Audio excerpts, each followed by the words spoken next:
He was an athlete and a scholar. Carl Gibson Smith was killed at the prime of his life. We continue our series on Southland's murdered children. Carl Gibson Smith could light up a room with his smile. A happy child, he brought joy to those around him. His mom says Carl often would go out of his way to help neighborhood women carry their grocery bags home. You see somebody struggling with packages, you don't just walk by. Oh, may I give you a hand? He had that genuine spirit, that genuine soul. Carl lived to play basketball. He even brought up his grades at El Camino College, earning a perfect 4.0 GPA during his last term.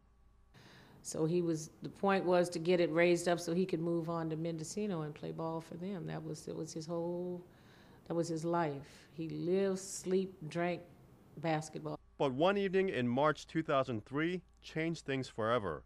Carl decided to go out for a few minutes before going to sleep. And he went over to his friend's house to get the CD, and I guess they joked, and he said, okay, I gotta go, I got to get up to go to school in the morning. He's walking back to his car, and he was shot. Carl was rushed to the hospital. Carla got there as soon as she could and waited. And then the doctor comes out, and she says, I'm sorry, we did all we could do. Carl arrived at King Hospital dead on arrival. Carla went in the hospital room to say goodbye to her son.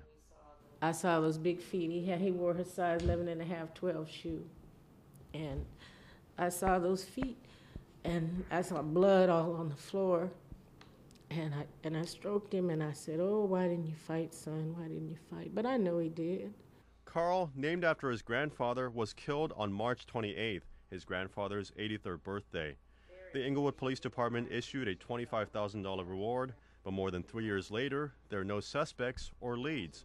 Still, Carla has not given up, now working with Justice for Murdered Children. But I fight for him. I fight that no other mother has to feel this pain. I never want to see another boy shot down like this, and unfortunately it's happening every day. Carla says she would give anything to see her son again. And I'd just be so happy just to hold him one more time, and just to see him. He had such a smile and such a persona. Tomorrow night, we continue our look at children murdered by unexpected violence.